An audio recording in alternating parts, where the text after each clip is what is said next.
Thank you for being here. This session will be mainly about SharePoint and Microsoft Teams integrations and all the possible ways that you can use to integrate and to bring data from SharePoint to Teams and from Teams to SharePoint. But without further ado, let's get this started. Please make sure you add this date to your calendars, and hopefully by then we will all be able to meet in person. I'm looking forward to it. Thank you for all our sponsors. Without them, this wouldn't be possible. And let me introduce myself before we get started. So, my name is Joao Ferreir. I'm from Portugal and I'm currently living in Porto. I'm a tech lead at Busy. I'm an office development MVP since last year. I recently released a book about Microsoft Teams, hands-on Microsoft Teams. And I'm a blog author, and I post a lot on the handsonsharepoint.net and handsonteams.net. And as you can tell by the picture, I'm also a runner, and I really like to run. Make sure you visit the vendor's booth to make sure you are able to win the Oculus, and consider to donate for the following charity relief funds. Your help is much appreciated now during this pandemic situation that we are all living. So today, I want to give you an overview of what Microsoft Teams is. By now, I'm sure you all know. On this track, you had previous sessions about Microsoft Teams, but it's always good to recap what Microsoft Teams is all about. And then I will show you how you can extend Microsoft Teams using SharePoint and how these two platforms are connected. And lastly, I want to also mention how you can extend SharePoint using Microsoft Teams. So Microsoft Teams is the hub for teamwork inside of Microsoft 365. For most of the users currently using Microsoft Teams and working remotely, if they are leveraging the full potential of Microsoft Teams, they don't need to leave the application throughout the day to do their daily tasks.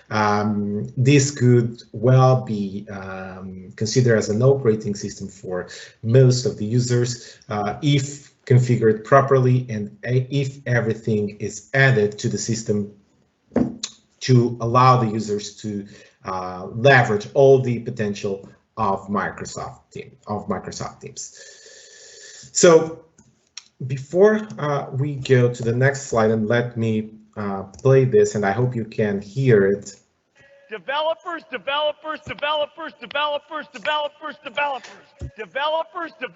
Not sure if you know what this video is about, but this is Steve Ballmer, former CEO of Microsoft Teams, yelling developers, and I'm sure if something like this would happen in the times that we are living, it's hard to imagine, but Satya could well be yelling instead of developers, it could be yelling teams, because it's all that matters. I've done this presentation 2 times before, and this slide, it always needs to be updated in every presentation. So currently there are 75 million daily active users. This number is a couple weeks old. I'm sure this has surpassed this number. So in the beginning of the year, we were around 20 million. Then we jumped to 40, and now we are at 75. So it's the fastest growing business application in the market, and not even Windows have ever used this higher numbers. All right, so let's start by talking about the out-of-the-box integrations that come pre-installed in Microsoft Teams that allow you to bring SharePoint and to bring Microsoft Teams connected in a way that they will work as a single application. So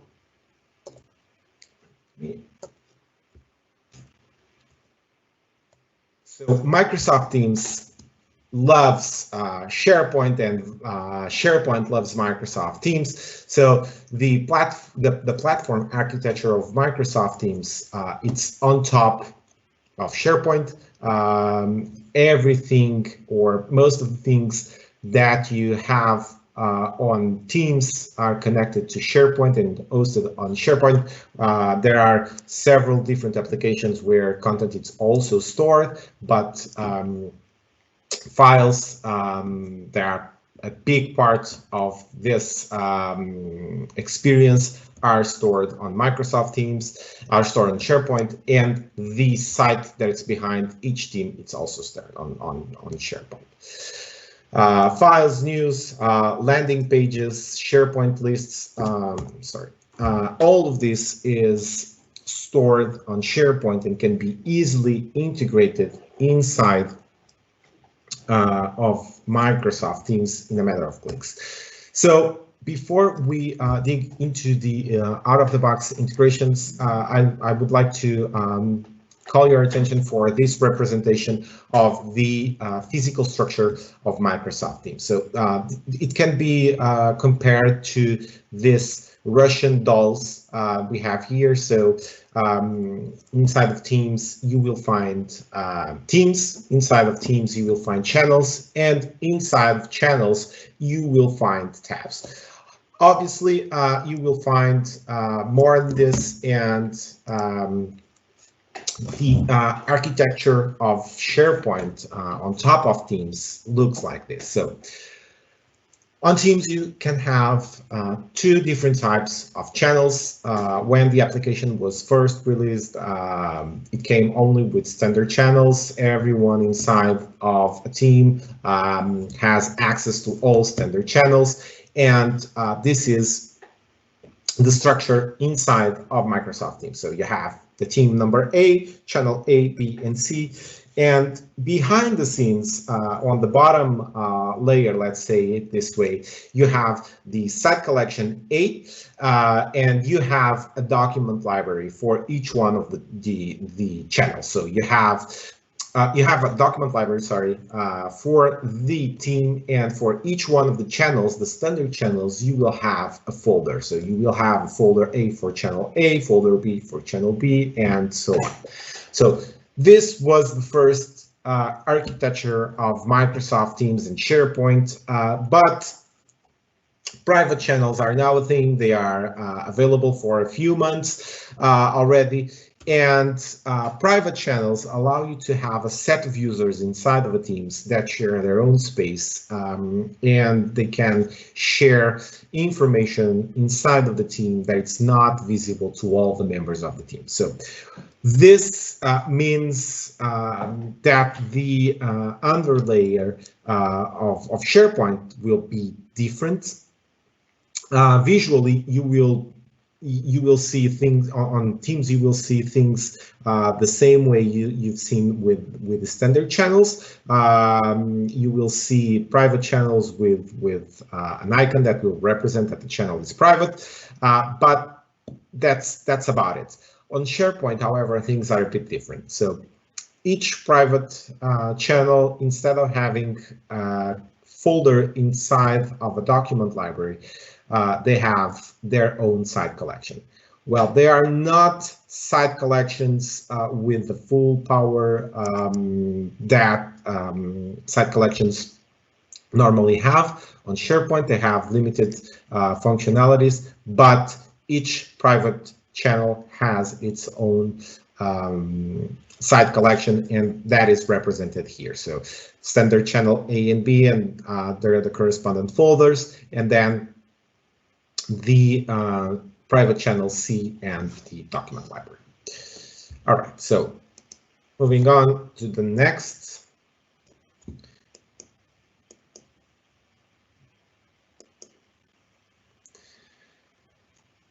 So, I'm sorry, because I'm having issues here controlling my presentation with this laptop, but all right.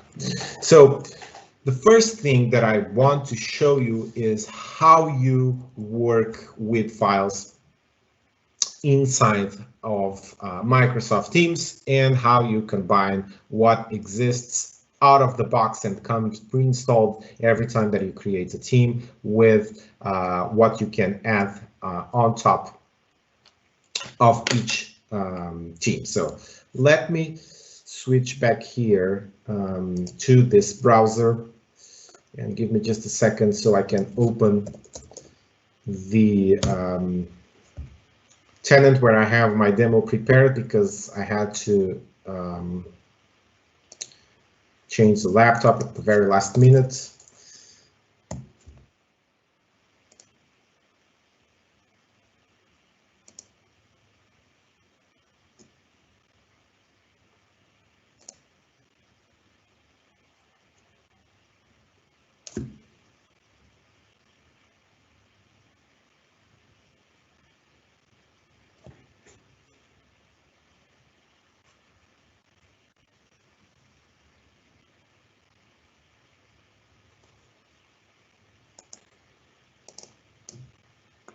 All right, let's see.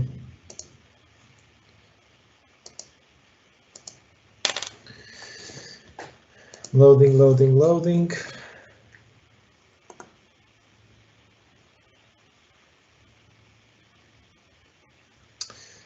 All right. So when you first create a team, you will have a Files tab on your general channel. So this is the tab that gives you access to the folder on SharePoint of this particular channel, and you will see it across all the channels. So you will have the posts where you have the conversations, and you will have the Files tab where you have your the access to your folder. This is great. This gives you the files that you should see in the context of this team or these channels immediately.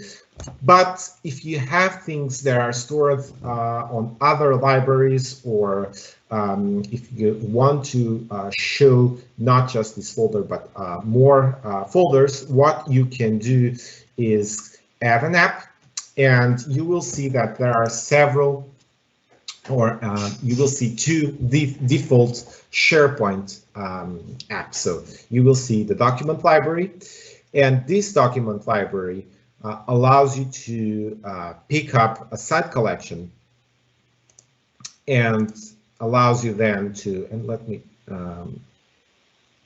get back here, and let me pick here another site collection where I have way more files.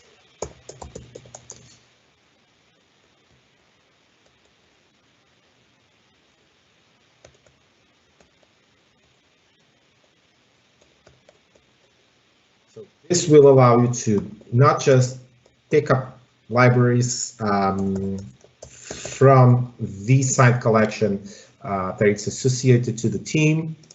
Seems that it doesn't like it, or it's here already. But you will also be able to get libraries from other site collections. Obviously, the permissions are not automatically shared across site collections, and it's not because you've added a document library from another site collection that all the users from this team will get access to the document library on the other side collection. So you need to make sure that the permissions are the same, or at least you need to be aware that in case the user doesn't have access to the site collection where the document library is, he will not see all the files. You have to show them. So as a comparison, here you have the default files repository with pointing to a document library, and this is how it looks. And you can create and you can upload files to this folder through here.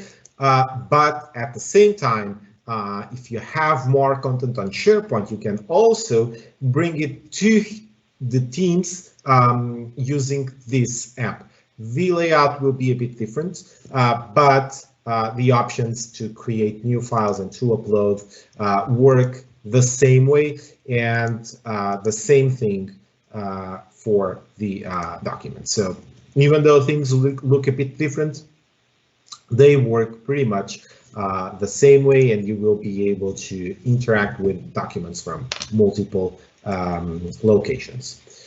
All right, the next thing that I want to show you is how you build rich landing pages on Microsoft Teams. So on Teams, obviously you can build tabs with apps, and that is all great. But if your users are moving on from the typical corporate intranet solution that was hosted inside of SharePoint with fantastic layouts and a bunch of web parts, things that were custom made on the landing page to display news and to display specific content that was tailored to the needs of the user, well, on Teams, things don't work that way, and you have one app for each page that you see here. However, if you have your landing page built on SharePoint, specifically on modern SharePoint, you will be able to bring it to Microsoft Teams, and the page itself will adjust and will adapt to the Microsoft Teams environment. It will detect that it's being rendered inside of Microsoft Teams, and it will remove the logo and the navigation and the header, and all those things will be removed, and you will end up with your page inside of Microsoft Teams. So this is one of the examples. Another one is here, and both have different layouts. So you are actually able to do this using the SharePoint app. This app was recently modified until a few weeks ago, or until a month ago or so. You were only able to pick one page from the site collection that was associated to the team, and you were not able to go to other site collections. But now with the newest version, you are able to add a page or a list from any SharePoint site. And the same thing applies to this app. You need to guarantee that the user has the right permissions to see it, otherwise he will end up with an empty tab. This page that I'm showing here is not using the SharePoint tab, and you can tell that because we have this message here at the top. The workaround to get pages from any site collection inside of the Teams tabs was to use this website, and this is exactly what is being used to display this page over here. And that app always add this message at the top. So if you have pages from other site collections being displayed inside of your Teams using this approach, you no longer need it. You can replace the website by the SharePoint app, and this will go away. What if you have a hybrid environment and you have content still on SharePoint on premises that you would like to display inside of Microsoft Teams? Unfortunately, I don't have access here to my on-prem VM in this machine, but the way to add on-premises pages to Microsoft Teams is using this website page. But if you are using the default Seattle master page, the on-premises pages will not render inside of Teams. And that's because by default, they are not allowed to be rendered inside of an iframe. If you really need it, and if you really need to display an on-premises page inside of SharePoint, you can modify the master page and you can add a tag that allow the master to be, or the page that is using that master to be displayed inside of an iframe. And by doing that, you will be able to then, using the website, bring SharePoint on premises to the context of Microsoft Teams. All right.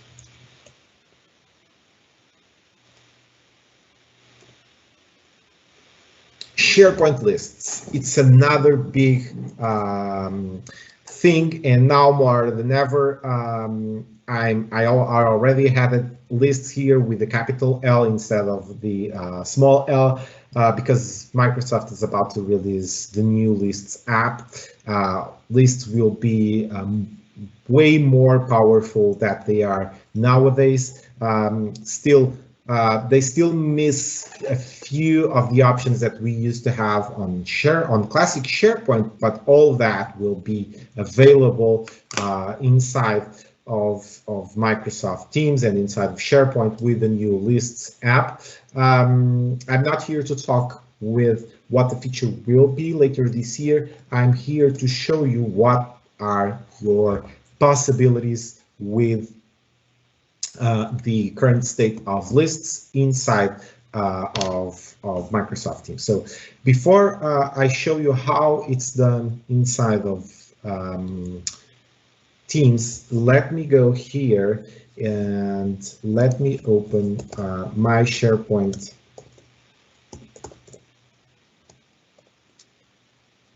Well, I don't remember the URL, so I will go straight here, straight through this one here, and I will click here. All right. So this is the list being displayed inside of modern SharePoint. Nothing new, nothing fancy here. It's a list with a bunch of data. But the good thing about this modern news is that you can easily transform the types of data and the layouts of what you see into a tile view, and you can format those lists and you can present them into something like this. This is the exact same data. The only difference here is that I created a view and that view was formatted with this JSON code that I have here, and it creates a completely different interface, and it's completely different to interact with data in this format that it is in the classic, let's say, Excel format view. So the same thing, it's possible using the SharePoint app. So if you go here and if you add the SharePoint list, but instead of using the Pages tab here, if you use the list, and again, what you will see here on the Lists tab are just the lists that you have in this site collection, the site collection of this team. If you want to add lists from other site collections, you need to paste the URL in here. You will see this Teams logo across all the demos that I will do. Please ignore it. This is an extension that I have deployed here to share content to Teams. This has nothing to do with the default functionalities of Microsoft Teams. So if I select here the car fleet, I'm actually able to see exactly the same thing that I have on SharePoint. But if I open this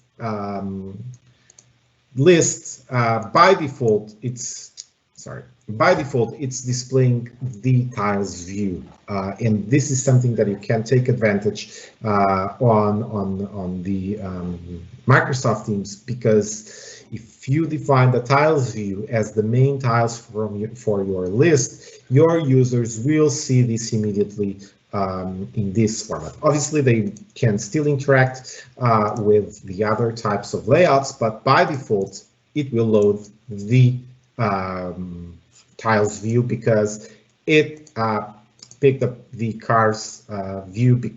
That is the default view with the tiles layout applied to it instead of the all items view. All right. How are we in terms of time? All right. So extending Microsoft Teams other than what comes installed by default. So you have 3 different ways of doing that. You have no-code solutions, and no-code solutions are exactly what we've seen so far. We are only covering what you have to integrate SharePoint and Microsoft Teams. You can go to the store, and I'm sure you will find there more apps now that there are more than 400 apps on the store. It's publishing more and more every day, so I'm sure there are more apps there that integrate with SharePoint, but those are the no-code apps. So you will have the app, you will have to configure the settings, but it's about it. Then you have the low-code apps and the low-code extensions. And here I only have the App Studio and app templates, but the Power Platform, it's also a low-code solution that you can use to extend Microsoft Teams using SharePoint and Teams combined. And then you have obviously code from scratch, and here you have the SharePoint framework that allows you to not only build applications for SharePoint, but also for Microsoft Teams.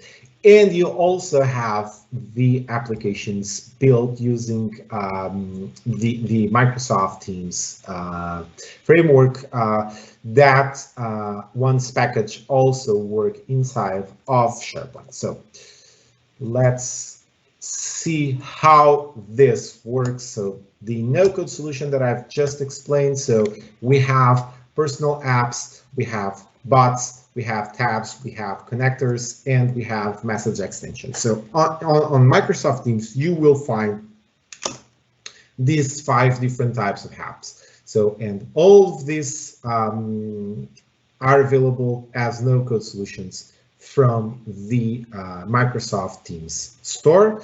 Some of them will be installed by default on your Teams, like the SharePoint apps that we've seen. Others you will have to install from the store if your administrator allows you to do that.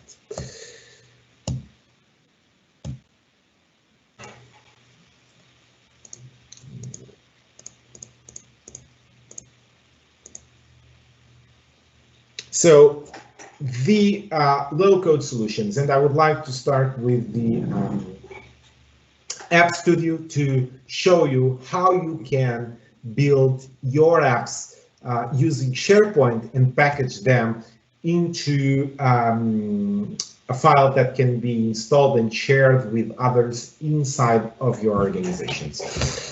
So with Microsoft Teams, Microsoft also released an app called App Studio, and this is a great app, not just to build apps, but also to build the schema for the more advanced apps and to validate schemas. So the App Studio, it's this app that I have here. From the manifest editor, I will get access to all the apps that I've done so far.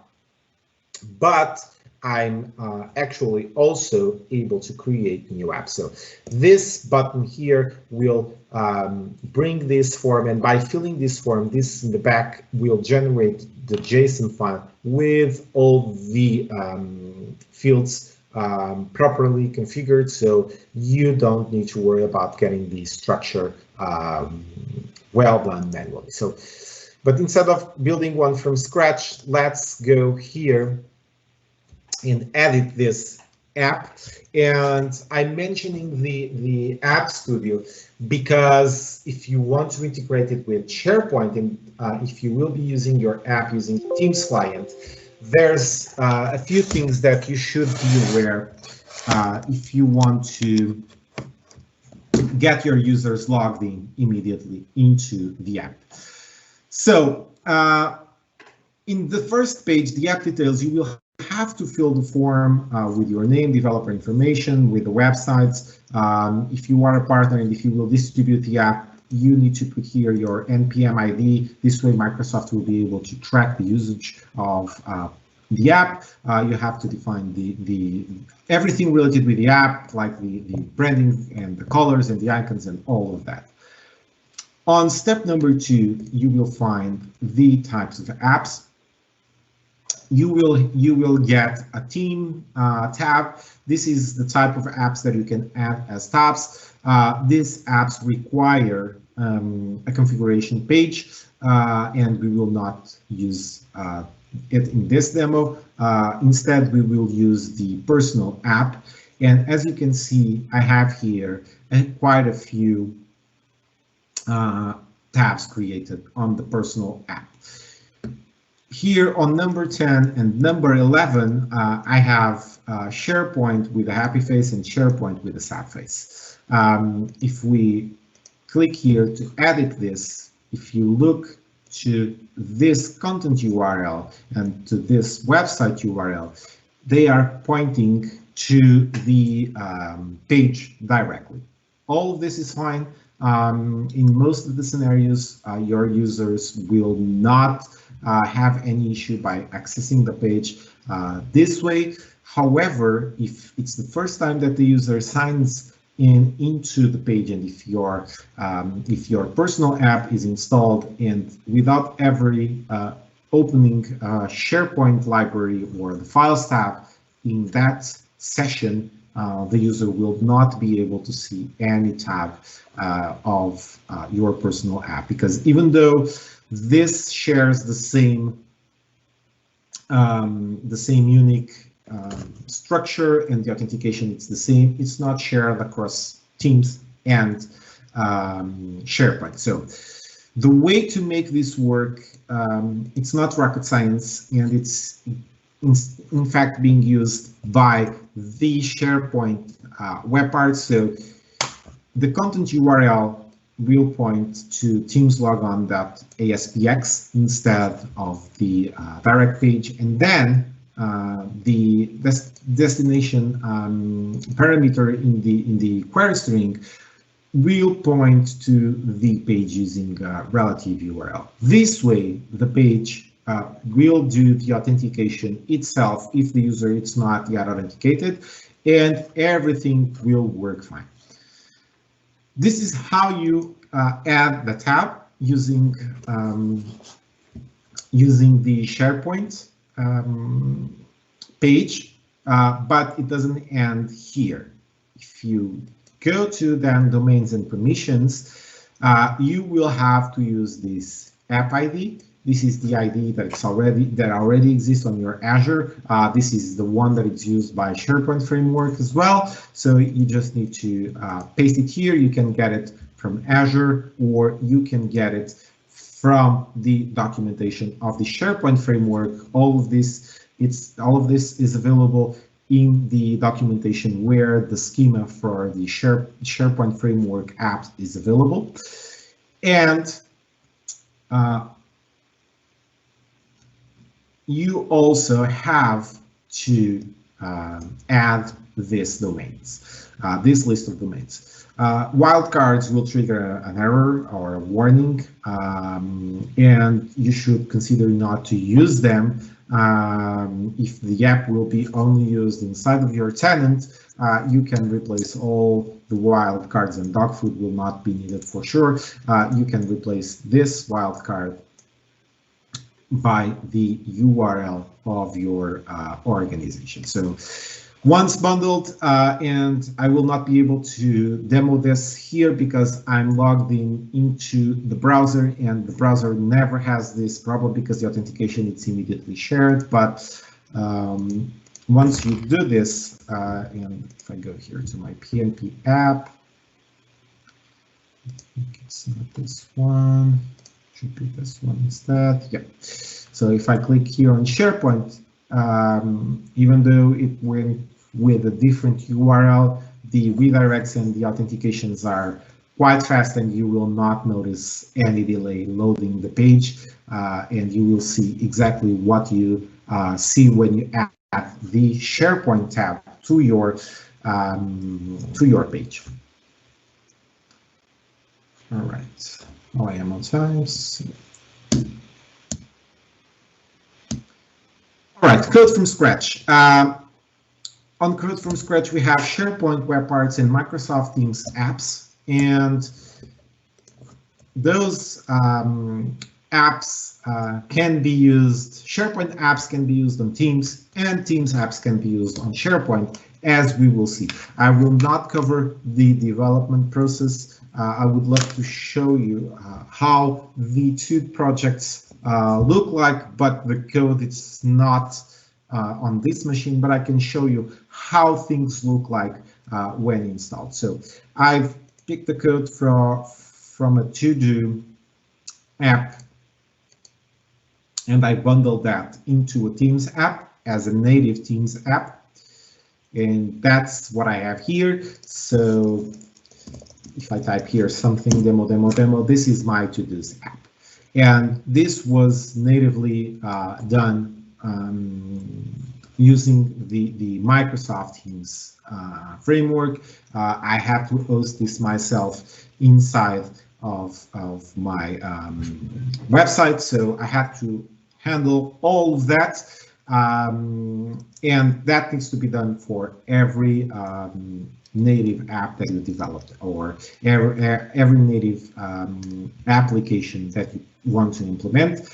Plus, this is a really simple example. It's just a to-do app to show you how things look like and to show you how this integrates with SharePoint. But if you want to integrate a native app with SharePoint using Graph or using other APIs, you will have to handle the connections and all the security on the Azure side of the house. So you will have to configure all of that manually, while if you use the SharePoint framework, everything will be handled automatically. So this is how it looks like in Teams. What you probably don't know is that if you go here to your app catalog,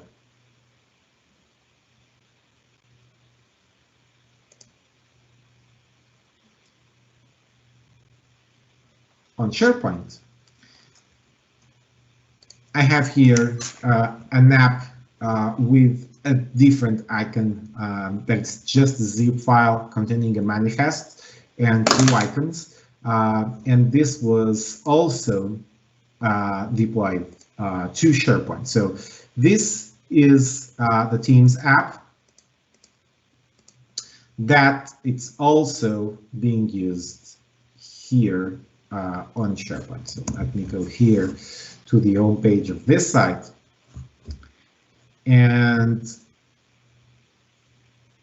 as you can see, this is exactly the same app that was never packaged as a SharePoint app.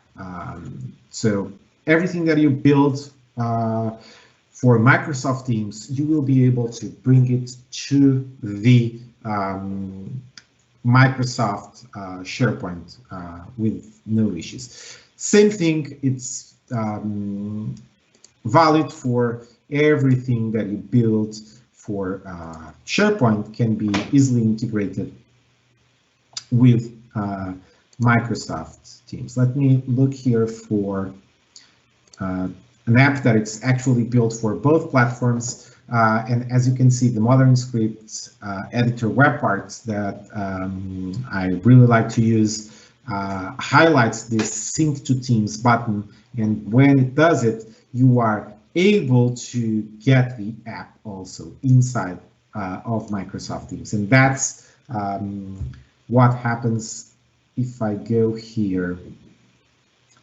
to the maps. This is the SharePoint web part being rendered inside of Microsoft Teams using the web part, the SharePoint web part configuration pane and all of that. So all of this is SharePoint behaving as a native Microsoft Teams app. So if you build it once, you will be able to use it. Another example that I would like to show you, it's a more complex solution that it's not this one, so I have to add it here. So it's the snake game, because why not? Who said Microsoft Teams couldn't be fun? And I will not be able to demo it, but this is the snake game. This is being displayed inside of a SharePoint page right now, but this app was built to be a game for Microsoft Teams and not for SharePoint. And if you look here to the leaderboard, this is actually a list that exists on SharePoint, that it's being rendered and being displayed inside of Microsoft Teams in the context of a game, and the users will not see it because it's hidden, and the data it's being reused inside of Teams. And obviously you can play and you can challenge your friends to have to play games and to see who is the best one playing the classic snake game in Microsoft Teams. So it's reaching the end, and we are almost reaching the hour limit, but I don't want to live without giving these top 10 reasons why SharePoint Framework rocks when used in Microsoft Teams. The number one and the most important for me, it's the hosting. So with Microsoft Teams SharePoint Framework solutions, you will get a CDN host for free. So the app is deployed, everything goes to the CDN, everything gets configured out of the box on SharePoint, and you don't have to worry about anything and any of the configurations. You will be able to reuse the code, and the framework provides you the interfaces that allow you to detect if the app is being rendered on Teams or in SharePoint and adjust the behaviors accordingly. The Azure AD single sign-on, it's built in, you don't have to worry about it. If you go with the classic development method for Teams, you will have to handle this yourself. Same thing for the configuration page on the web part. And number 5, as I told you, you know where you are and you know what you need to know inside of Teams in the Teams context. Number 6, it's one of my favorites. You will get access to Microsoft Graph and SharePoint APIs in a way that it's just a matter of clicking on the approve button and you get access to it in a few seconds if you are the administrator. The data is stored on the Office 365 group. You will be able to manage everything centrally from one SharePoint, from one app store. So you don't have to worry about managing apps from the SharePoint framework or from the SharePoint App Store and the Teams App Store. Everything gets deployed directly inside of SharePoint, and with the Teams, it's sent directly to Teams. And last but not least, the SharePoint community. So you will find support no matter what. I'm sure someone will be available to help you. If you go to, if you reach one of the community members, I'm sure you will get help, and you will find someone that either had the same issue that you had and blogged about it, or did a video, or if none of that, it's a reality, someone will help you with the issue and will help you to debug it. So kudos to the SharePoint community and Teams community for building these strength relationships and for providing this easy way for us to extend these two amazing platforms. This is the end of my session. I think we still have time for Q&A. I would like to ask you to go to the speaker feedback and event feedback. You have the QR codes and the links here. My contacts are also in this slide, and if you want to reach out to me, you can do it by mail, or you can reach me on Twitter, or through one of my blogs, and I will get back to you.